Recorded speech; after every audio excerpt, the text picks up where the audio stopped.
మీ అందరికీ వందనాలండి. అందరూ బాగున్నారా? ఈ దినమున స్త్రీల యొక్క పాత్ర, స్త్రీ కుటుంబంలో ఎలా ఉండాలి, స్త్రీ సంఘములో ఎలా ఉండాలి, స్త్రీ బంధువుల దగ్గర ఎలా ఉండాలి, స్త్రీ ఒక మహిళ సమాజంలో ఎలా ఉండాలి, ఈ 4 విషయాలు ఆలోచన చేసినట్లయితే చక్కగా స్త్రీలు తమ కుటుంబాలను కట్టుకుంటూ దేవునికి మహిమకరంగా బ్రతికే అవకాశం ఉంటుంది. ఇందులో మొదటి విషయాన్ని గురించి ఆలోచన చేద్దాం. ఇప్పుడు మొదటి విషయం ఏంటంటే, స్త్రీ తన కుటుంబాన్ని ఎలా కట్టుకోవాలి, తన కుటుంబంలో ఎలా ఉండాలి, కుటుంబము ఎలా ఉంటే కుటుంబము ఆశీర్వదించబడుతుంది, ఈ విషయాల గురించి మాట్లాడాలని నేను ఆశపడుతున్నా. మొదటిగా అపోస్తలుడైనటువంటి పౌలు గారు తిమోతికి రాస్తూ ఈ విషయాన్ని వెల్లడి చేస్తున్నాడు. వివాహము కాని స్త్రీలు ఏం చేయాలో, పెళ్లి కానటువంటి స్త్రీలు పెళ్లి చేసుకున్న తర్వాత ఆ కుటుంబాన్ని ఎలా దిద్దుకోవాలి, ఎలా కట్టుకోవాలి, ఎలా ఆ కుటుంబాన్ని కాపాడుకోవాలి, ఈ విషయాలని పౌలు గారు తిమోతికి చెప్తున్నాడు. తిమోతి వెళ్ళి సంఘంలో చెప్పాలి. ఇది దాని లెక్క. పౌలు గారు తిమోతికి చెప్తే, తిమోతి అనేక సంఘాలు తిరుగుతున్నాడు కనుక తిమోతి కూడా, పౌలు గారు తిరుగుతున్నాడు, సంఘాలు బలపరుస్తున్నాడు, తిమోతి తిరుగుతున్నాడు. తిమోతిని ఎక్కడికి వెళ్ళమంటే అక్కడికి వెళ్తాడు, అక్కడ ఏం బోధించాలో చెప్తాడు. ఎందుకంటే అక్కడ సంఘములో ఏ బలహీనత ఉందో ఆ బలహీనతను సరిచేయడం కొరకు తిమోతిని, తీతుని, ఇంకా కొంతమందిని పౌలు గారు ఉపయోగిస్తూ ఉండేవాడు. ఎందుకంటే పౌలు గారికి పరిశుద్ధాత్మ యొక్క శక్తి ఉంది. పౌలు గారు ఎవరి నెత్తి మీద, తల మీద చెయ్యి పెట్టి వారిని ఆశీర్వదిస్తే వారి రోగములు పోయాయి. పౌలు గారికి పరిశుద్ధాత్మ యొక్క అద్భుతమైనటువంటి శక్తులు ఉన్నాయి. అవి తిమోతికి లేవు, తీతుకు లేవు, మిగతా వారికి లేవు. కాబట్టి పౌలు గారు ఏం చెప్తున్నాడో, ఈ తిమోతి గాని తీతు గాని వీళ్ళు వెళ్ళి వారికి బోధించాలి. ఆ సంఘాలలో ఏవి లోపాలు ఉన్నాయో ఆ లోపాలను దిద్ది ఆ సంఘములోని పెద్దలను, పరిచారకులను, ఇంకా టీచర్లను, ఉపదేశకులను, సంఘములో ఉన్నటువంటి జ్ఞానము కలిగినటువంటి స్త్రీలని నడిపించేటటువంటి శక్తి కలిగినటువంటి స్త్రీలను కూడా నడిపించి, ఇంకా యూత్ను నడిపించడానికి యూత్ లీడర్స్ను కూడా అలా చేయటం కోసము తిమోతిని ఉపయోగించాడు, తీతుని ఉపయోగించాడు, ఇంకా కొంతమందిని ఉపయోగించాడు. ఇప్పుడు సంఘంలో స్త్రీల గురించి మాట్లాడటం కొరకు తిమోతికి రాస్తూ ఉన్నాడు. ఎక్కువ శాతము తిమోతికే ఎక్కువ విషయాలు చెప్పాడు పౌలు గారు. ఎక్కువ తిమోతికే చెప్పాడు. ఎక్కడ సంఘంలో ఎక్కడ లోపం ఉంటే ఆ లోపాన్ని దిద్దిరా, ఆ లోపాన్ని దిద్ది సరిచేసి రమ్మని పంపించేవాడు. తీతు కూడా చెప్పాడండి. ఎక్కువ శాతము తిమోతిని, తీతిని ఎక్కువ ప్రభువు పనిలో ఆ పౌలు గారు వాడుకున్నాడు అనేది, వాడుకోవటం అంటే ఉపయోగించాడు అనేది అర్థమవుతుంది. వాళ్ళు కూడా దేవుని కొరకు బ్రతకాలని ఆశపడ్డారు, ఆలోచన చేశారు. అలా పౌలు గారు మాట విన్నారు. ఒక తండ్రిగా భావించి పౌలు గారు మాట విన్నారు. ఈ రోజుల్లో కూడా అలా విధేయత కలిగి, వినయం కలిగి అలా పని చేస్తూ ఉన్నప్పుడు వారికి దేవుడు తప్పకుండా ఆశీర్వాదాలు దేవులను ఉంటాయి. ఇప్పుడు ఆ తిమోతి, ఆ పౌలు, ఆ తీతు ఆ దేవుని యొక్క సన్నిధిలో పరిశుద్ధుల యొక్క సమూహంలోని పరదేశంలోని వారు ఎంత గొప్పగా ఉన్నారో వారి గురించి గ్రంథంలో రాయబడింది. కాబట్టి దేవుణ్ణి ఆరాధించడం అనేది సంఘంలో ఎలా ఉండాలి, కుటుంబాన్ని ఎలా దిద్దుకోవాలి, సమాజంలో ఎలా ఉండాలి, బంధువుల విషయంలో ఎలా ఉండాలి, స్త్రీలు ఈ విషయాన్ని గమనించాలని పౌలు గారి యొక్క కోరిక. పౌలు గారికి ఆ జ్ఞానం పౌలు గారిలో ఉండి మాట్లాడింది ఎవరంటే దేవుని యొక్క ఆత్మ లేదా పరిశుద్ధాత్ముడు, దేవుని యొక్క ఆత్మ పౌలు గారిలో ఉండి మాట్లాడింది. పౌలు గారు ఉండి మాట్లాడితే పౌలు గారు తిమోతికి తీతుకి వీరికి చెప్పేవాడు. ఇప్పుడు 5వ అధ్యాయంలో కొద్దాం. తిమోతికి రాసినటువంటి మొదటి పత్రిక 14వ వచనంలో కొద్దాం. కాబట్టి యవ్వన స్త్రీలు వివాహము చేసుకొని పిల్లలను కని గృహ పరిపాలన జరిగించుచు నిందించుటకు విరోధికి అంటే అపవాదికి మన శత్రువులకు అవకాశము ఇవ్వకుండా ఉండవలనని కోరుతున్నాను. ఇక్కడ స్త్రీలు బాగా గమనించాల్సినటువంటి విషయం. ఈ విషయాన్ని మరి కొంతమందిలో మనం ఆలోచన చేస్తుంటే కొంతమంది పిల్లలను చూస్తుంటే నాకు సంతోషం వేస్తుంది. మొన్న వెంకయ్య గారు వచ్చారు. వెంకయ్య గారు అమ్మాయి దేవుని వాక్యం ఎక్కడ ధైర్యంగా నిలబడి మాట్లాడుతుంటే నేను చాలా సంతోషపడ్డా, హ్యాపీ అయినా నేను. ఎందుకంటే పిల్లలకి ఆ చిన్నతనం నుండి అలాంటి ఆలోచనలు వారి మనసులోకి వెళ్ళినప్పుడు వారు పడిపోవటానికి అవకాశము ఉండదు. ఎందుకంటే ఆ వాక్యమే, వారిలో ఉన్నటువంటి వాక్యమే వారిని సరిచేస్తుంది. తప్పుడు ఆలోచనలు వచ్చినప్పుడు, తప్పుడు మాటలు మాట్లాడాలి అనే నోటి దగ్గరకు వచ్చినప్పుడు ఆ వాక్యము వారి నోటిని కట్టేసింది. కాబట్టి మనలో ఉన్నటువంటి భక్తి మన మాటలను సరిచేస్తుంది. మనలో ఉన్నటువంటి విశ్వాసము మన జీవితాన్ని కాపాడుతుంది. మనలో ఉన్నటువంటి విశ్వాసము, మనలో ఉన్నటువంటి దేవుని యొక్క వాక్యము మన నడకలను సరిచేస్తుంది. కాబట్టి మనలో దేవుని యొక్క వాక్యము ఉండాలి. అందుచేత పిల్లలు అంటే పెళ్లి కాని పిల్లలు, వివాహము చేసుకోకుండా ఉన్నటువంటి పిల్లలకు కూడా వదిలిపెట్టకుండా పౌలు గారు తిమోతికి బోధిస్తున్నాడు. ఎలా చెప్పు నువ్వు అని. కాబట్టి యవ్వన కాలంలోని దేవుని పని చేయటం చాలా ఆశీర్వాదం అండి. ఆడపిల్లలు కానీ మగపిల్లలు కానీ యవ్వన కాలంలో అంటే అర్థం ఏంటి? యవ్వన కాలం అంటే పెళ్లి కానివారు అని అర్థం కాదు. 30 సంవత్సరాల లోపు, 30-35 సంవత్సరాల లోపు దాన్ని ఎండ్ స్టేజ్ అంటారు, యవ్వన కాలం అంటారు. అంటే ఈ కాలంలో, ఈ సమయంలోని సాతాను శోధించడానికి అవకాశం ఉంటుంది. మాట దొరలటానికి పంతాలు, పట్టింపులు ఇవన్నీ కూడా వస్తాయండి. కొంతమందికి 35 దాటిన తర్వాత కూడా వస్తాయండి. 35 దాటిన తర్వాత 40లో 50లో అన్ని సంవత్సరాల్లో కూడాను మాట నోటి నుంచే కదా ఒక మాట విసురుదామని విసిరేస్తారు. తప్పు అంటే ఏంటండి? తప్పుడు మాటలు మాట్లాడినా అది పాపమే, తప్పుడు నడక నడిచినా అది పాపమే, తప్పుడు ఆలోచన చేసినా పాపమే. దీనికి ఏజ్ లిమిట్ లేదు. ఇది ఏ వయసులోనైనా ఇవి వస్తాయి. అయితే ముఖ్యంగా యవ్వన కాలంలో తొట్టుపాటు పడటానికి అవకాశం ఉన్నది కనుక ముఖ్యంగా పౌలు గారు తిమోతికి ఇలా చెప్తున్నాడు, పిల్లలారా అని. కాబట్టి పౌలు గారు తిమోతికి చెప్తున్నాడు, తిమోతి ఇలా చెయ్యి. నువ్వు సంఘంలోనికి వెళ్ళి సంఘంలో ఉన్నటువంటి పిల్లలు, ఆడపిల్లలు అంటే యవనస్తులు, ఇంతకుముందు అనుకున్నాం యవ్వన పిల్లలు, ఆడపిల్లలు, మగపిల్లలు కానీ ఆడపిల్లలు కానీ యవ్వన పిల్లలు అంటే ఎంతకాలం వరకు, ఎన్ని సంవత్సరాలు అనుకున్నాం? 35 సంవత్సరముల లోపు పిల్లలు, ఆడపిల్లలైనా మగపిల్లలైనా యవనస్తులే. కాబట్టి యవన పిల్లలు సంఘమునకు, యవనస్తులైనటువంటి పిల్లల ద్వారా సంఘానికి మంచి పేరు వస్తాయి. సంఘానికి మంచి పేరు తేవాలి. అందుకని నేను చెప్పాను ఇంతకు ముందు, ఇక్కడ ఉన్నటువంటి యవ్వన బిడ్డలు, యవనస్తులు, మగపిల్లలు ఆలోచన చేసి పేరులో ఉన్నటువంటి సంఘానికి సహాయం చేశారు, అక్కడ మందిరానికి సహాయం చేశారు. వెరీ గుడ్, మంచి పని, నేను సంతోషించాను. అలాగే ఆడపిల్లలు కూడా మంచి పని చేశారు. రెండవది బిడ్డలను కని, ఓకే బిడ్డలను అంటున్నారు పిల్లలు, కానీ మూడవది ఏంటంటే గృహ పరిపాలన జరిగించుచు అన్నాడు. గృహ పరిపాలన జరిగించుచు అన్నాడు. అంటే ఈ స్త్రీలు వివాహం చేసుకున్న తర్వాత అమ్మాయి కాస్త తర్వాత అక్క కాస్త ఆంటీ అయింది పిల్లలకి. ఇక అక్కడి నుంచి ఆంటీ అని పిలుస్తారు. ఈ పిల్లల యొక్క మనసులో కూడా ఆ ఎదుగుదల వస్తుంటుంది, ఆ ఆలోచన వస్తుంటుంది. నేను ఇప్పుడు ఆంటీని అయ్యాను, అక్క స్థానం నుంచి చెల్లి స్థానం నుంచి నేను పిల్లలకు ఆంటీ అయ్యాను అనేది ఎప్పుడైతే పిల్లల్ని కంటుందో పిల్లల్ని సరి చేసుకోవటం, పిల్లల్ని దిద్దుకోవటం, పిల్లల వలె తన భర్తను కూడా దిద్దుకోవాల్సినటువంటి బాధ్యత ఆ స్త్రీకి ఉంది.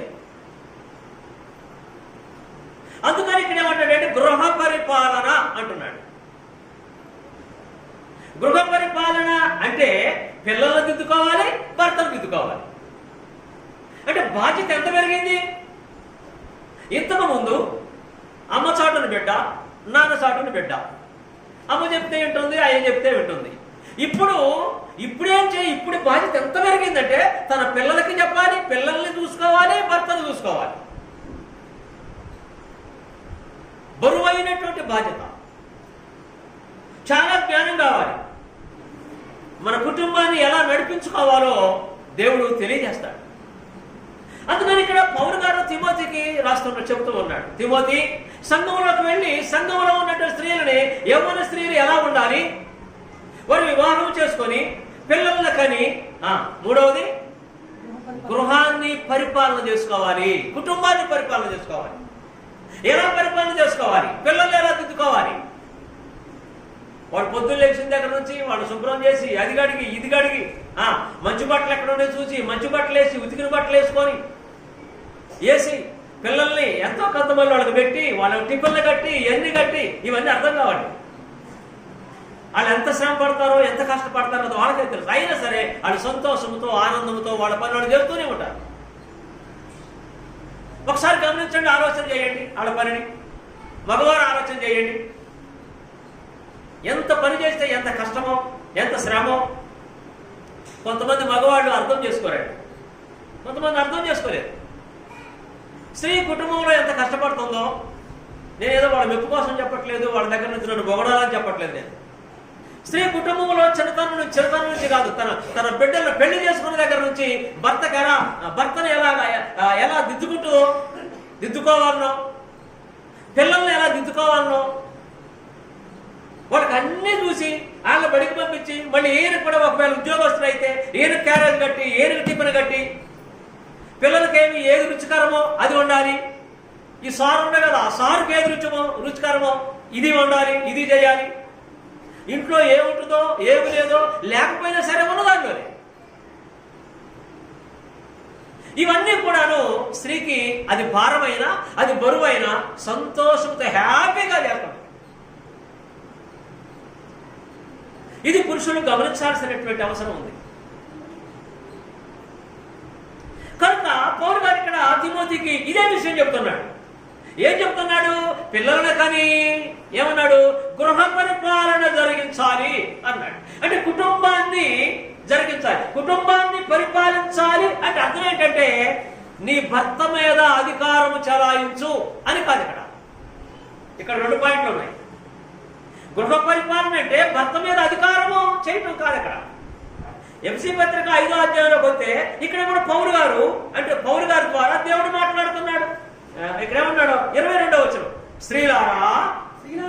స్త్రీలారా ఎంత చక్కగా మాట్లాడుతున్నాడు. స్త్రీలారా ప్రభువునకు వలె మీ సొంత పురుషులకు లోబడి ఉండుడి. ఆగండి, లోబడి ఉండాలి. అక్కడేమో గృహ పరిపాలన చెయ్యి అంటున్నాడు, ఇక్కడేమో లోబడి ఉండండి అంటున్నాడు. అంటే నీ కుటుంబాన్ని దిద్దుకుంటంలోని నీ భర్త మీద నువ్వు అధికారము చెలాయించొద్దు. ఇది గుర్తుపెట్టుకో. ఎలా లోబడి ఉండాలి? ప్రభువునకు వలె. ప్రభువుకు మనం అందరం ఎలా లోబడి ఉంటామో నీవు కూడా నీ భర్తకి అలా లోబడి ఉండాలి. అంటే భర్త చెప్పిన మాట వినొద్దు ఇల్లు తల్లి.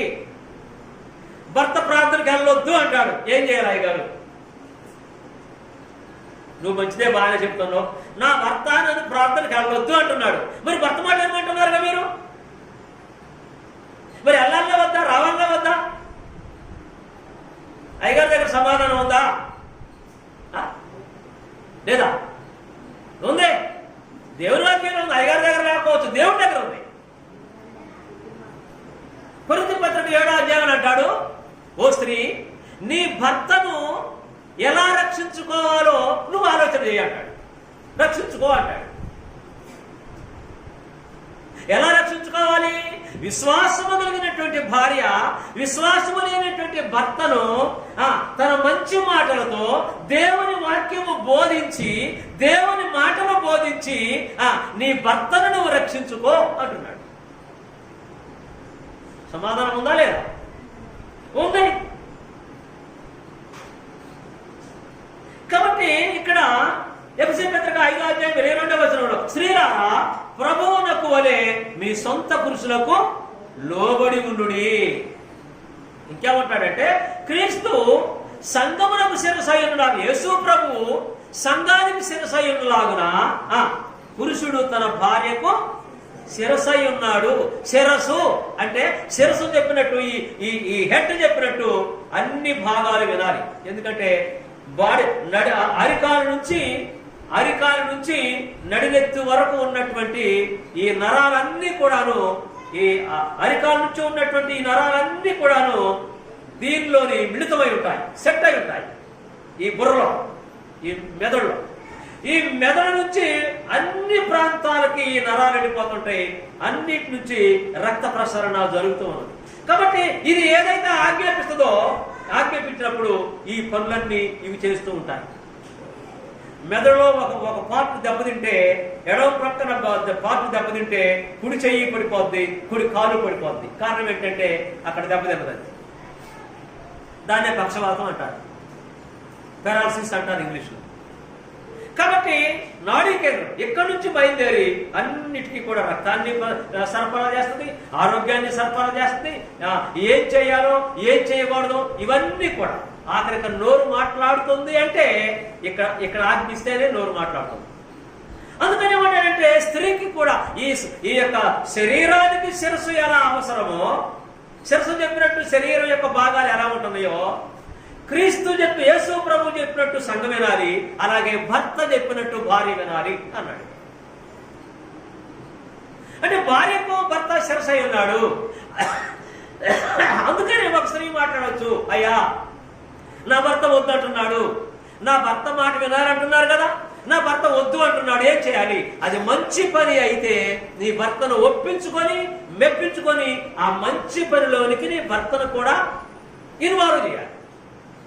అది గుణవంతురాలైనటువంటి భార్య చేసే పని అది.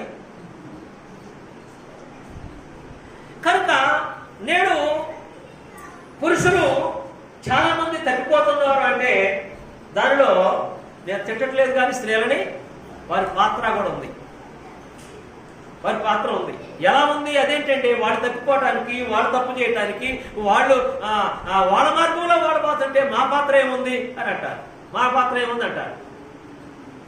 ఉంది, పాత్ర ఉంది. ఎలా ఉంది అంటే ఇక్కడ ఏమంటాడంటే స్త్రీ తన నడవడిక వలన తన భర్తను తన యొక్క మంచి సత్ప్రవర్తన, స్త్రీ యొక్క తన సత్ప్రవర్తన ద్వారా తన భర్తను మార్చుకోవడానికి అవకాశం ఉన్నది అని తెలియజేస్తారు. తిమోతి పత్రికలోనే తిమోతికి పౌలు గారు బోధిస్తూ ఉన్నారు. నేను స్త్రీల మీద నేరం వేయట్లేదు, పురుషుల మీద నేరం వేయట్లేదు, కానీ దేవుని వాక్యము చేత మనలను మనం దిద్దుకోవాలి. పురుషులైనా స్త్రీలైనా దిద్దుకోవాలి. నేను దిద్దుకోవడానికి దిద్దుబాటు నాకు వద్దు అంటే దేవుడు రేపు అక్కడికి వద్దు అంటాడు. ప్రభు యొక్క పరిశుద్ధమైన రక్తములో కడగబడినటువంటి మనము ప్రతి పరిశుద్ధ దినమున లేదా ప్రతి ప్రభు దినమున మనము ప్రభు యొక్క సంఘముతో కలిసి ఆయన ఇష్ట ప్రకారం ఆరాధన చేయకపోతే మనం ఎన్ని చేసినా వేస్టే. క్రమమైనటువంటి ఆరాధన, క్రీస్తు సంఘము అని పేరు పెట్టుకుంటే సరిపోదండి. కేవలం పేరు పెట్టుకుంటే సరిపోదు. This is the way of God. దేవుని యొక్క గ్రంథమే ఆయన మార్గం. మనకి ఏ ఊరిలో పోయినా ఇదే. ఊరిని బట్టి ఉండదండి, ఊరిని బట్టి ఉండదు. దేవుని బట్టి సంఘం ఉండాలి, ప్రభువుని బట్టి సంఘం నడవాలి. కానీ సంఘాన్ని బట్టి దేవుని నడుచుకోడు, సంఘాన్ని బట్టి ప్రభువు నడుచుకోడు. కనుక దేవుని పిల్లలు, దేవుని సంఘంలో ఉన్నటువంటి స్త్రీలు, పిల్లలైనా స్త్రీలైనా పురుషులైనా దేవుని చిత్త ప్రకారం ఆరాధన చేయాలి. కానీ దేవుని చిత్తానికి వ్యతిరేకంగా ఆరాధన చేస్తే అది యేసు ప్రభు సంఘం కాదు, అది యేసుక్రీస్తు సంఘం కాదు. యేసుక్రీస్తు యొక్క సంఘం లేదా ప్రభు సంఘం ఎలా ఉండాలంటే ఆయన ఇష్ట ప్రకారమే ఉండాలి. గృహ పరిపాలన చేయాలన్నాడు. ఈ గృహ పరిపాలన చేయటంలోని, గృహ పరిపాలన అంటే గృహములో పిల్లలకు బోధించాలి, పిల్లలని చిన్నతనం నుండి కూడా పిల్లలకు బోధించాలి. పిల్లల చేత ఇలా బోధించినప్పుడు పిల్లలకు సరైన రీతిలో బోధించి వారు చక్కగా వారందరూ పిల్లల్ని ఇళ్ల దగ్గర ఆడుకోవడానికి వదిలిపెట్టకుండా, రాబడి చూసుకోకుండా, రాబడి అంటే కొంతమంది ఏమంటారంటే, అయ్యా మేము పేదవాళ్ళము, మా పిల్లల్ని మరి మేము పొద్దున్నే లేచి మేము 7 గంటలకే వెళ్ళిపోతుంటాం. కొంతమంది తల్లులు అయితే పిల్లల లెక్క ముందే వంట చేసుకొని ఇవన్నీ చేసుకొని టిఫిన్ కట్టుకొని ఆటోలోని 7 గంటలకు ఎక్కుతున్నారు. నేను పనికి వెళ్ళొద్దని అంటలేదు, కానీ మరి పిల్లల సంగతి ఏమి చూసుకుంటారు? పిల్లలు తల్లులు 7 గంటలకి పొలాల్లోకి వెళ్ళిపోతున్నారు. ఈ పిల్లలు ఏంటి లేచి వాడు మొహం కట్టుకుంటారో, ఏం చేస్తారో, ఎట్లా చేస్తారో, హోంవర్క్ చేస్తారో లేదో ఇక తల్లికి తెలియదు. ఈ తండ్రి చూసుకోవాలి. ఈ తండ్రి పిల్లలని, ఒకవేళ తండ్రి కూడా పొద్దున లేచి తాగేవాడు అనుకుందాం, పొద్దున్న లేచి తాగేవాడు అనుకో, మరి పిల్లల సంగతి ఏంటి? ఈ పిల్లల్ని పట్టించుకునేది ఎవరు? ఈ పిల్లలు బడికి పోతారా? ఈ పిల్లలు బడిలో క్రమంగా చదువుకుంటారా? ఈ పిల్లలు దేవుని సన్నిధికి వస్తారా? రారు. కాబట్టి పిల్లలు చెడిపోవటానికి కారణం ఎవరంటే, మీరు ఒప్పుకున్నా ఒప్పుకోకపోయినా తల్లి తండ్రి. ఈ రోజున రోడ్ల మీద పిల్లలు తిరుగుతున్నారంటే, చదువు సంధ్య లేకుండా తాగి తిరుగుతున్నారంటే దానికి కారణం, దాని తప్పు వారిది కాదు, తల్లిదండ్రులదే. కనుక బిడ్డల విషయంలోని తల్లి తీసుకోవాల్సిన, అమ్మ తీసుకోవాల్సినటువంటి జాగ్రత్తలు ఉన్నాయంటారా లేవంటారా? ఉన్నాయా లేవా? మరి ఏం చేయాలి? పొద్దున్న లేచి ఏదో మరి పని చేసుకోకపోతే కుటుంబం వెళ్ళదు. మరి కుటుంబం కొరకు అమ్మ పొద్దున్నే లేచి పనికెళ్తే మరి పిల్లల సంగతి ఏంటి? కనుక పిల్లలు దారి తప్పిపోతున్నారంటే దానికి కారణము తల్లిదండ్రులే. అందుకని సామెతల గ్రంథం 22వ అధ్యాయంలో అంటాడు, పిల్లలని బాల్యములోనే ఆ పిల్లలని పెంచాలి అంటున్నాడు. బాల్యములో పిల్లలను పెంచితే వాడు వృద్ధుడైనను ఆ త్రోవ నుండి తొలగిపోడు. మరి బాల్యంలోనే ఆ పని మనం చేయలేకపోతే వారి భవిష్యత్తులో వారికి తాగి తందనాలాడటం, లోకములో వెళ్ళిపోతారు. కానీ లోకం నుండి దేవుని చెంతకు రావడానికి వారికి అవకాశము ఉండదు. పూర్వకాలంలో భార్య మాట విని కుటుంబాన్ని దిద్దుకున్నటువంటి దైవజనులు ఉన్నారు. అబ్రహాము భక్తి కలిగిన వాడా కాదా? ఏమంటే చెప్పాలి మీరు. అబ్రహాం భక్తి కలిగిన వాడా కాదా? దేవుని మాట వినేవాడా కాదా? దేవుని మాట వినేవాడు. అబ్రహాము భక్తి కలిగినటువంటి వాడు. అయినా సరే భార్య అయినటువంటి శారాయి మాట విన్నాడు. శారాయి ఏం చేసింది? కొద్ది నిమిషాలే ఉన్నారు ఇక్కడ. శారాయి ఏం చేసింది?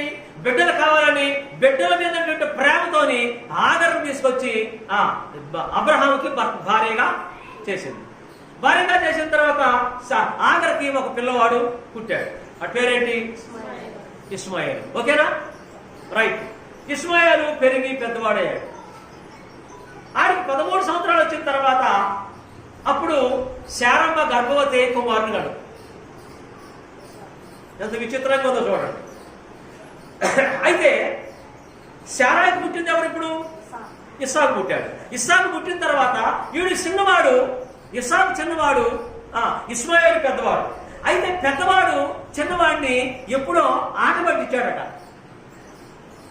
పిల్లలు కదండి, పిల్లలు కదా, ఆట పట్టించాడు. ఎప్పుడైతే ఆట పట్టించాడో అది ఎగతాళి చేసినట్టు అనిపించింది శారాకి. వీడిని కించపరిచినట్టు అనిపించింది శారాకి. అలా అనిపించడంలోని పెద్ద విశేషమే లేదు. అలా అనిపిస్తుంది. ఎందుకు? వీడికి చిన్న దెబ్బ తగిలినా, ఎవరైనా చిన్న మాట అన్నా ఆ తల్లికి, అసలు ఏ తల్లికైనా తన పిల్లల్ని ఎవరైనా ఏదైనా అంటే ఒప్పుకోరు. వీడు ఎవరైనా అంటే ఒప్పుకుంటుంది. మన పిల్లలు ఎదుటివారి పిల్లల్ని ఏదైనా అంటే అట్లా అనబడుతున్నారా రా అని తీసుకొస్తుంది. కానీ ఎదుటివారి పిల్లలు వీడిని అంటే ఈ పిల్లను కానీ ఈ కుమార్తెని కూతురును కానీ కొడుకును కానీ ఎదుటి వాళ్ళు అన్నారనుకోండి, అప్పుడు ఏమంటుంది? కొంచెం లేచిద్ది నోరు. అంత మాట అంటవా మావాడిని, నా బిడ్డను అంత మాట అంటవా అని కొద్దిగా గట్టి కొద్దిగా సౌండ్ పెరుగుతుంది. అవునా కాదండి? తల్లులు అడుగుతున్నా, అవునా కాదా? అవును, తండ్రులకైనా ఉంటుంది ఆలోచన. అందుకే మన అమ్మాయి ఎదుటివారిని అంటే మనం సర్దుకుంటాం, అటు అనకూడదు అమ్మాయిని ఒక్క మాట చెప్పి తీసుకొస్తాం. కానీ అదే మాట వాళ్ళ పిల్లలు మన అమ్మాయిని అన్నారనుకోండి, ఇంత చిన్నగా మాట్లాడతాం వాడతాని. ఏంటంటే మళ్ళీ ఎక్కడికి బా హలో ఇంకా గట్టి మాట్లాడతాయి. ఈ శారమ్మకి అంతకంటే ఎక్కువ పౌరుషం వచ్చింది. కారణం ఏంటి? ఎస్ మంచి మాట. అది లేక ఎంతో కాలానికి పుట్టిన బిడ్డ,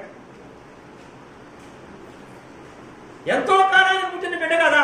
మరి ఇంకా మురిపు ఉంటుంది, బోరిపు ఉంటుంది. తెలుసు కదా మురిపాలు బోరిపాలు.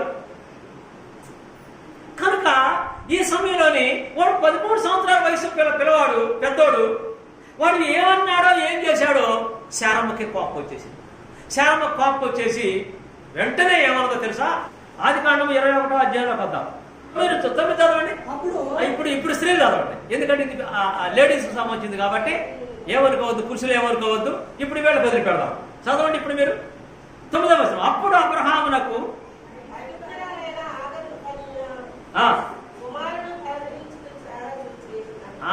ఆగరు కనిన కుమారుడు పరిహసించుట చూసి శారా చూసి ఎవరిని అది హాగరు కనిన కుమారుడు. వీళ్ళందరూ ఒకే ఇంట్లో ఉంటున్నారు. హాగరు కుమారుడు, అబ్రహాము శారా కుమారుడు ఒకే కుటుంబంలో ఉంటున్నారు. ఉంటూ ఈ పెద్దవాడైనటువంటి ఇస్మాయేలు చిన్నవాడైనటువంటి ఇస్సాకుని ఏదో అన్నాడట, పరిహసించాడట. పరిహసించడం అంటే ఇక్కడ పరిహసించుట అని మాట వాడాడు. ఇక్కడ ఏదో మన పిల్లలను మనం అనుకుంటే ఏదో ఆటలోని పిల్లవాడిని చిన్నోడు కదా, ఈ చిన్నోడు కాబట్టి ఏదో తీసేసినట్లు అరే పోరా అని అనడో, మరి ఏమనడో ఏం జరిగిందో చిన్న పిల్లవాడు వాడు పెద్దోడు. ఈ విషయము శారాయికి మింగుడు పట్టలేదు, శారాయికి సహించలేదు. లేక 90 సంవత్సరాల తర్వాత పుట్టినటువంటి కొడుకు ఒకటి. రెండవది ఏంటంటే ఒక్కడే కొడుకు, తను పిల్లలంటే చాలా ప్రేమ.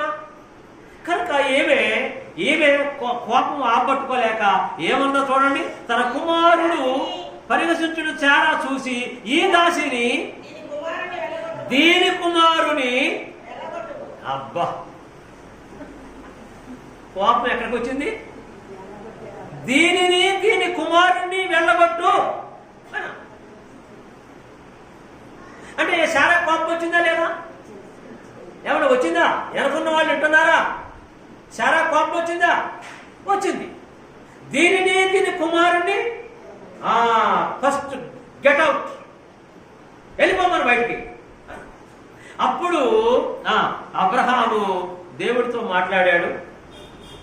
అబ్రహాము దేవుడితో ప్రార్థన చేశాడు. ఎందుకంటే ప్రార్థనా కుటుంబం అది. అబ్రహాము ఏదైనా నిర్ణయం తీసుకోవాలంటే దేవుడితో మాట్లాడి దేవుడు చెప్తే, అప్పుడు గ్రంథం లేదు కదా, అప్పుడు గ్రంథం లేదు. దేవుడు ఏదైనా చెప్పితేనే దేవుడు చెప్పినట్టు చేస్తాడు. శారాయి కూడా దేవుడికి లోబడింది. తన భర్తను ఎప్పుడు కూడా బాస్ అని పిలిచేది, అంటే నా యజమానుడా అని పిలిచేది. ఎప్పుడు తొందరపడేది కాదు శారాయి. ఇప్పుడు తొందరపడ్డదంటే తన మనసుకి గాయం తగిలింది, తన మనసుకి గాయం అయింది. చాలా మంది స్త్రీలకి మనసుకి గాయం అవుతుంది. గాయం అయినప్పుడు ఏది భర్త ద్వారా గాయమైనా, కుటుంబంలో ఎవరి ద్వారా గాయమైనా, ఈ కుటుంబంలోని ఈ స్త్రీ ఎవరికి చెప్పుకోవాలి? కుటుంబానికి శిరసెవరు? కుటుంబానికి శిరసెవరు? పురుషుడే కదా. మరి ఎవరితో చెప్పాలేమా? కుటుంబంలో స్త్రీ, కుటుంబంలో ఎవరికి బాధ అయినా, ఎవరికి గాయమైనా, తనకు గాయమైనా, తన మనసుకు గాయమైనా ఈమె ఎవరికి చెప్పాలి ఆ మాటని? భర్తకే కదా. ఓకే, తన భర్తకు చెప్పాలి. చెప్పాలి. కాబట్టి ఈమె వెంటనే భక్తి కలిగినటువంటి స్త్రీ కనుక ఈ హాగరు కొడుకైనటువంటి ఇస్మాయేలుని బట్టి ఇస్సాకు ఎక్కడ చిన్నపోతడో, ఇస్సాకుని మాట అన్నందుకు ఆమె ఓర్చుకోలేక తల్లడిల్లిపోయి తల్లి మనసు తల్లడిల్లిపోద్ది. పిల్లలకి ఏం జరిగినా అది ఓకే, దేవుడు పెట్టినటువంటి మంచి మనసు అది, నేను దాన్ని తప్పట్లేదు. ఇప్పుడు భర్త అయినటువంటి అబ్రహాంతో చెప్తుంది. ఏం చెప్తుంది? ఒక నిర్ణయం తీసుకుంది. ఏం చేద్దామని అడిగిందండి? అడిగిందా? అడగలేదు. ఒక నిర్ణయం తీసుకుంది. ఏ నిర్ణయం తీసుకుంది? దీని కుమారుణ్ణి ఏం చేయాలట? ఎదగొట్టు. రెండే మాటలు, రెండే, దీని కొడుకుని వెళ్ళగొట్టు అని చెప్పింది. ఇప్పుడు అబ్రహాం ఏం చేయాలి? భార్య మాట వినాలన్నా, ఇది ఎలగొట్టాలన్నా, లేకుంటే దేవుడు చెప్పినట్టు వినాలన్నా? ఇక్కడ సందిగ్ధంలో పడ్డాడు అబ్రహాం. సందిగ్ధంలో పడి ఆలోచన చేస్తూ ఉండగా, దేవుడితో మాట్లాడుతుండగా దేవుడు ఒక మాట చెప్పాడు. ఏం మాట చెప్పాడు చూద్దాం. ఏం మాట చెప్పాడు? ఈ దాసి కుమారుడు నా కుమారుడైన ఇస్సాకుతో వారసుడై ఉండడని ఎవరు అంటున్నారు? శారా అంటుంది. అసలు వీడు ఇమ్మీడియట్లీ వెళ్ళగొట్టు బయటికి. ఎందుకంటే నా కొడుకుతో వారసుడా? ఇంతకు ముందు ఏమన్నది అబ్రహాంతోని? మనకు పిల్లలు లేరు కనుక, మన కుమారులు లేరు కనుక దానికి పుడితే వాడే మన వారసుడు అన్నది. చూడండి, ఆడవాళ్ళు మాటలు ఎక్కడ తిరగల మరగలు పడుతున్నాయో. అమ్మ నన్ను ఏమనుకోవద్దు అండి, ఈ మాట్లాడి తిరగల మరగలు పడుతున్నాయి చూడండి. ఇంతకు ముందు ఏమన్నది? ఈ దాసిని కంటే దాని కుమారులు మన వారసులు అవుతారు, కాబట్టి దాన్ని నువ్వు పెళ్లి చేసుకో, దాన్ని భార్యగా చేసుకో అని ఈ శారా ప్రోత్సహించింది అబ్రహాంని. ఇప్పుడేమంటుందండి ఈ మాట చూడండి. ఈ దాసి కుమారుడు నా కుమారుడైన ఇస్సాకుతో చదవరా వారసుడై ఉండడని అబ్రహాముతో అనెను. ఇప్పుడు ఏం చేయాలి అబ్రహాం? ఇప్పుడేం చేయాలో చూద్దాం. అతడు కుమారుని బట్టి ఆ మాట అబ్రహామునకు మిక్కిలి దుఃఖము కలుగజేశాను. ఇంత కఠినంగా మాట్లాడింది ఏంటి? ఇంతకు ముందు ఏమి నాతో మాట్లాడింది ఏంటి? వద్దు తల్లి, ఆదరితో మనకెందుకు, దాసిలాగా ఉన్నాయి తల్లి అని నేను చెప్పిందే. నేను చెప్తే నువ్వు ఊరుకున్నవా? ఏం ఊరుకున్నదా? ఊరుకోలేదు. లేదు, మనకు వారసులు కావాలి, మనకు పిల్లలు కావాలి కనుక దాన్ని నువ్వు భార్యగా చేసుకో అని బలవంతం పెట్టింది కదా. బలవంతం పెట్టి దానికి బిడ్డ పుట్టిన తర్వాత ఇప్పుడేమంటుంది? వాడు వారసులు కాడు, దాని కొడుకుని వెళ్ళగొట్టు. నా కొడుకుతో వీడు సమానమా? నా కుమారుడితో వీడు సమానమా అంటుంది. చూడండి ఏమంటుందో చూడండి. అతని కుమారుని బట్టి ఆ మాట అబ్రహామునకు మిక్కిలి దుఃఖము కలుగజేశాను. అయితే ఇప్పుడు అబ్రహాముతో దేవుడు మాట్లాడుతున్నాడు. శారా అబ్రహాము యొక్క సంభాషణ దేవుడు వింటున్నాడా లేదా? వింటాడా? మన ఇంట్లో మనం మాట్లాడుకునే మాటలు దేవుడు వింటాడా లేదా? వింటాడా? మనం పిల్లలు అనుకుంటా తల్లిదండ్రులు అప్పుడప్పుడు మాట్లాడుకుంటారు, వెళ్ళకూడదు, వాళ్ళు ఇంటే దెబ్బతింటారు అని. పిల్లలు పక్కన పెట్టి తల్లిదండ్రులు మాట్లాడుకున్న దేవుడు వింటాడు, చూస్తాడు, అందరినీ చూస్తుంటాడు దేవుడు. కాబట్టి ఇప్పుడు అబ్రహాము శారాకు ఉన్నటువంటి సమస్య ఏదో ఉందో ఈ సమస్యలో మూడవాడిని దేవుడు ఎంటర్ అయ్యాడు. అబ్రహాము ప్రార్థన దేవుడు వింటున్నాడు, అబ్రహాము మాటలు దేవుడు వింటున్నాడు, శారమ్మ కోపము వింటున్నాడు దేవుడు. దేవుని చిత్తమో ఏమైందో దేవుడికి తెలుసు. కనుక అబ్రహాము ఇంతకుముందు అబ్రహాముతో దేవుడు ఏం చెప్పాడు?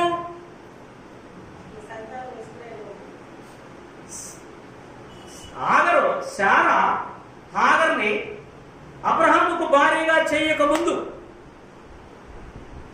శారాకి అబ్రహాముకి దేవుడు ఏం చెప్పాడు? నీ సంతానమును ఆకాశ నక్షత్రముల వలె ఇసుక రేణుల వలె చేస్తానని చెప్పాడు కదా. అంటే ఆయన ఉద్దేశం ఏంటి? శారా కొడుకులు కనాలి, శారా గర్భము నుంచి జనం బయటకు రావాలి అనేది దేవుడి ఉద్దేశం. ఒకటి ఉంది దేవుడికి, ఒక ఆలోచన ఉంది, ఒక సంకల్పం ఉంది దేవుడికి. ఇప్పుడు దేవుడైన యెహోవా అబ్రహాముని ఓదారుస్తున్నాడు. అబ్రహామా, జరిగిందేమో జరిగింది, నువ్వు ఒకసారి శారా మాట విను అన్నాడు. అబ్రహాం ఏం చేస్తున్నాడు? ఏడుస్తున్నాడు. అయ్యో, వాడు నా కొడుకే కదా, వీడు నా కొడుకే కదా. అప్పుడేమో వాడేది ఆఖరికి ఎవరు పుడితే వాళ్ళే మన వారసులు అన్నది కదా. ఇప్పుడేమో వాడు వీడితో వారసుడా అని అంటుంది. వాడు ఎట్లా వారసుడు కనుక బయటికి పంపించని అంటుంది అని అబ్రహాం కుమిలిపోతున్నాడు, ఏడుస్తున్నాడు. ఇప్పుడు దేవుడు ఎంటర్ అయ్యి దేవుడు అబ్రహాంతో మాట్లాడుతున్నాడు. ఏమన్నాడంటే ఒకటే మాట, అబ్రహామా, శారా చెప్పిన మాట విను. అంటే ఇక్కడ ఎందుకు మనం ఇది మాట్లాడుతున్నాం విషయము అంటే, కుటుంబంలో కొన్నిసార్లు భార్య చెప్పినటువంటి మాట భర్త వినాలి. అంటే భార్య కుటుంబాన్ని గురించి ఆలోచించేటటువంటి శక్తిని, సామర్థ్యమును భార్య సమకూర్చుకోవాలి. ఇది దేవుని సంకల్పమే, దేవుని సంకల్పానికి వ్యతిరేకం కాదండి. ఇది దేవుని సంకల్పమే. ఎందుకంటే దేవుడు ఇంతకు ముందు వాగ్దానం చేశాడు. శారమ్మ తప్పు పని చేసింది. తప్పు పని అంటే దాసిని తీసుకొచ్చి భార్యగా చేసింది. ఇది శారమ్మ చేసిన పని కానీ దేవుడు చేసిన పని కాదు కదా. ఆయన దేవుడు శారాని ఆగర్ సంతానాన్ని వదిలిపెట్టకుండా ఇదిగో అబ్రహాము, నీవు ఈ ఆగరు కుమారుడైనటువంటి ఎవరు ఇస్మాయిల్ని తీసుకొని ఒక తిత్తిలో నీళ్లు పోసుకొని తగినటువంటి నీళ్లు తీసుకొని నీవు ఎక్కడికి వెళ్ళాలి? నేను చెప్పిన చోటుకుని వెళ్ళు. ఎక్కడికి? బయర్షబా అనేటువంటి ప్రాంతానికి వీళ్ళని తీసుకెళ్ళి నువ్వు అక్కడ వదిలిపెట్టు వాళ్ళని, నేను వాళ్ళ సంగతి నేను చూసుకుంటా అన్నాడు దేవుడు. అప్పుడు అబ్రహాము లేచి నీళ్లు తీసుకొని, ఆహారం తీసుకొని, ఆహారం తీసుకొని పెద్ద కుమారుడైనటువంటి ఎవరు ఇస్మాయిల్ని తీసుకొని బయర్షబా ప్రాంతానికి నడిచి వెళ్ళి అక్కడికి వెళ్ళి అన్ని చెప్పేసి, జాగ్రత్త దేవుడు ఉన్నాడు అని చెప్పేసి, ఆయన చెప్పే మాటలు ఆయన చెప్పేసి దేవుని యొక్క చిత్త ప్రకారము వెనక్కి తిరిగి వచ్చేసాడు. ఈయనకి ఇష్టం ఉన్నా లేకపోయినా దేవుడు చెప్పినట్టు చేయాల్సిందే. వెనక్కి తిరిగి వచ్చాడు. ఈ విధంగా దేవుడు మరి తిరిగి వచ్చిన తర్వాత అక్కడ హాగరు దేవునికి మొరపెట్టింది. అయ్యా, నా సంగతి ఏంటి? నా కొడుకు సంగతి ఏంటి? మా పరిస్థితి ఏంటి? మేము ఇక్కడ ఈ అరణ్యంలో ఉన్నాము, అసలు మేమేం చేయాలి అని ఆగరు దేవుడికి ప్రార్థన చేసింది. దేవుడు ఆగరు ప్రార్థన విన్నాడు. నీళ్లు లేవు. నీళ్లు లేని చోట దేవుడు ఆ తల్లి కొడుక్కి నీళ్ల జలం బయటకు తీసుకొచ్చాడు. ఎండిన నేల నుంచి నీళ్లు బయటకు తీసుకొచ్చాడు దేవుడు. వారిని కాపాడాడు. వారికి ఇప్పుడు ఆ ఇస్మాయిల్కి ఇప్పుడు 54 దేశాలు ఉన్నాయి. ఇప్పుడు ఆ ఇస్మాయిల్ దేవుడు వాడిని ఆశీర్వదించాడు. వాడిని అనకూడదేమో మరి. దేవుడు అతన్ని అంటే ఇస్మాయిల్ని, ఆగర్ని ఆశీర్వదించాడు, దీవించాడు. 53 దేశాలకి నాయకుడు అనమాట. ఇది మన పక్కన ఉన్నటువంటి పాకిస్తాన్ నుంచి దుబాయ్, గిబాయ్ ఇవన్నీ రకరకాల దేశాల్లో మన ఇండియా పిల్లలు వెళ్ళి అక్కడ చదువుకొని ప్రయోజకులై వస్తున్నారు. ఆ ప్రాంతాల్లో చదువుకొని ఐగుప్తు దేశం కూడా ఆ ఇస్మాయిల్ సంతానందే.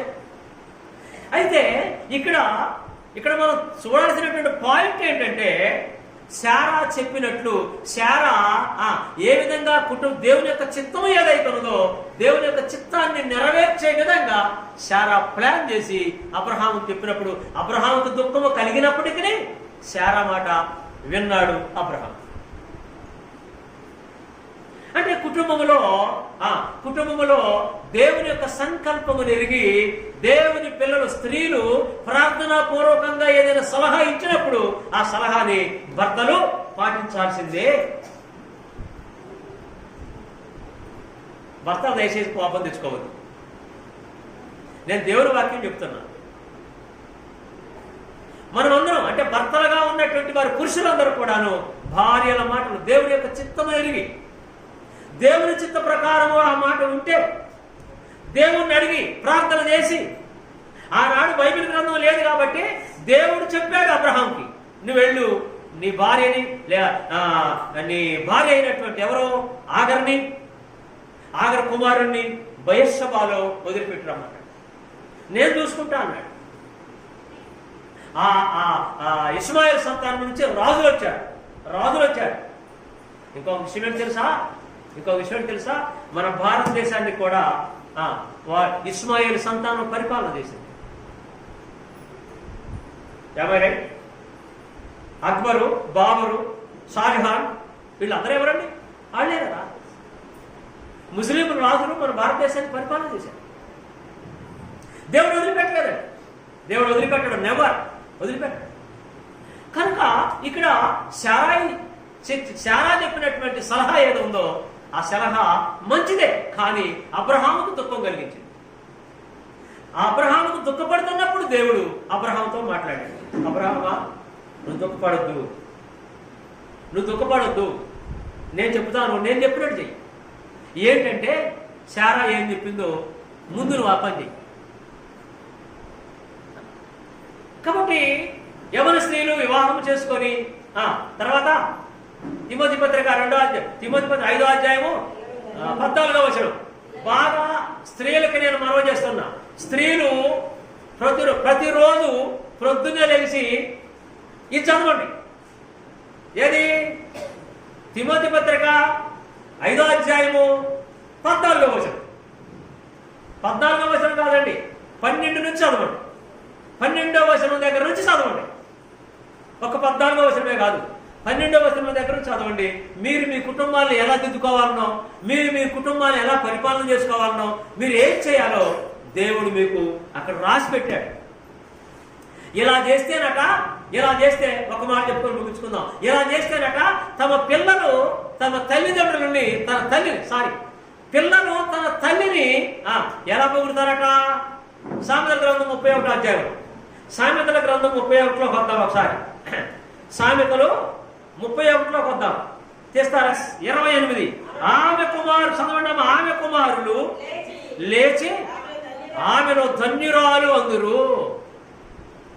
మరి అయ్యే సంగతి ఏంటి? అమ్మని ధన్యురాలు అంటున్నారు. అమ్మని ధన్యురాలు అన్నారంటే పిల్లల్ని సరైన రీతిలో పెంచింది, మా నాన్నను కూడా సరైన రీతిలో దిద్దింది, నడిపించింది, కనుక ధన్యురాలు. నువ్వు పిల్లల్ని సరైన రీతిలో దిద్దుకొని నువ్వు భర్తను సరైన రీతిలో నువ్వు దిద్దలేదనుకో, నువ్వు ధన్యురాలు కాదు. ఇది నేను చెప్పే మాట కాదు. ఎందుకని? కారణం ఏంటి? ఇక్కడ అంటున్నాడు ఆమె పెనిమిటి. చూడండి 28వ అధ్యాయంలో 28వ వచనంలో ఇంకా ముందు కిందకు రండి. ఆమె పెనిమిటి ఆమెను పొగుడును. ఆమె పెనిమిటి ఆమెను పొగుడును. ఎందుకట? ఎందుకు పొగుడుతున్నారట?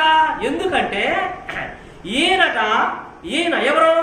ఆమె భర్త అనేక మంది పెద్దలు. ఆమె భర్త ఏది? 23వ వచనం ఒకసారి చదువుదాం. ఎందుకు భర్త కూడా ఎందుకు ఆమెను పొగుడుతాడట? భర్తకు కూడా గౌరవం తెస్తుందట.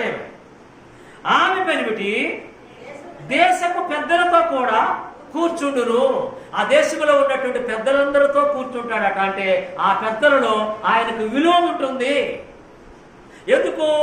ఈయన యొక్క భార్య ఈయన దిద్దింది కనుక, ఈమె మనసు మార్చుకొని ఈయన కూడా మంచి మనిషి అయ్యాడు కనుక ఈయన కూడా దేశ పెద్దల్లో కూర్చున్నప్పుడు ఆ పెద్దల్లోని, అమ్మా నీ భర్త చాలా మంచివాడు, సరైన రీతిలో మమ్మల్ని పరిపాలన చేస్తున్నాడు, సరైన రీతిలో మమ్మల్ని నడిపిస్తున్నాడని ఆమెను పొగుడుతారట.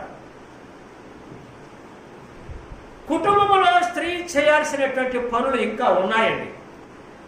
కనుక స్త్రీలారా ప్రభువునకు వలె మీ సొంత పురుషులకు లోబడి ఉండుడి. పిల్లలను, శిశువులను, ఇంకా అంటే శిశువులను, భర్తని కుటుంబములో సరైన రీతిలో దిద్దుకోవాల్సినటువంటి అవసరము నీదే. దీనికి కోప్పడాల్సిన అవసరం లేదు. ఒకవేళ నువ్వు బాగా కోప్పడి సేదరించుకుంటే ఆ తట్టబొట్టలు సర్దుకొని ఏ దేశమైనా పోతే కనపడకుండా చుట్టుపక్కల అమ్మలు అక్కడ ఏమంటారంటే ఏమో మంచిది కాదు, ఏమో గయ్యాది, అందుకనే ఆమె భర్త ఏదో దేశం వెళ్ళిపోయిండు, తట్టుకోలేక వెళ్ళిపోయిండు అంటారా అనరా? వాస్తవానికి నువ్వు మంచిదానివే, వెరీ గుడ్. వాస్తవానికి నీ మాటలు మంచియే, వెరీ గుడ్. కానీ నీ భర్త విషయంలోని ఆమె దిద్దుకోలేకపోతే, నీ అందు విసుగు చెంది ఎక్కడన్నా ఎడితే ఏమంటారండి? తప్పు అతనిదైనా ఏమన్నంటారు? తప్పు పూర్తిగా అతనిదే అనండి. పూర్తిగా తప్పు అతనిదే అనుకుందాం, భర్తదే. ఆ మెంటలోడు, మంచోడు కాదు, మాట అంటే పడేవాడు కాదు, మాట అంటే దిద్దుబాటు అనేది అవసరం లేదు, వెళ్ళిపోయాడు అనుకుందాం. ఎవరినంటారండి ఇప్పుడు? ఈ వజ్రమ్మ గారు మంచిది అయితే ఆయన గారు అడ్డాడు పోతారు అంటారా అన్నా? కాబట్టి అతను తప్పు చేసిన మాట ఎవరికి వస్తుంది? భార్యకే వస్తుంది. ఇది కూడా గమనించాలండి. అందుకని అణుకువ కలిగి, మర్యాద కలిగి సరైన రీతిలో కుటుంబాన్ని దిద్దుకోవాల్సినటువంటి అవసరము భార్యలకి ఉంది, లేదా అమ్మలకి ఉన్నది. అమ్మలు పిల్లలను దిద్దుకోవాలి, భర్తను దిద్దుకోవాలి, ఇంట్లో ఉన్నటువంటి కుటుంబం అంతటిని సరైన రీతిలో ఏలి అంటే ఏలటం అంటే దిద్దుకోవడం. దీన్ని ఏలటం అనరు. ఏలటం అనేది కాదండి, దిద్దుకోవడం. ఏలిక చేయవాడు భర్త, యజమానుడు, దిద్దుకునేటువంటి పని భార్య. అలాగే మరి స్త్రీలందరూ, మా తల్లులు, మా చెల్లెళ్ళు, మా తల్లులు, సోదరులు, సోదరులు అందరూ కూడా, అక్కలైతే అక్కలు, చెల్లెలైతే చెల్లెలు, తల్లులైతే తల్లు, అందరూ కూడా మీ కుటుంబాలను దిద్దుకొని దైవ మార్గంలో బిడ్డలను పెంచి దేవునికి మహిమ తెచ్చే విధంగా మీరు ఉండాలని మరొకసారి మీకు విజ్ఞాపన చేస్తూ నా మాటను ముగిస్తున్నాను. అందరికీ వందనాలు.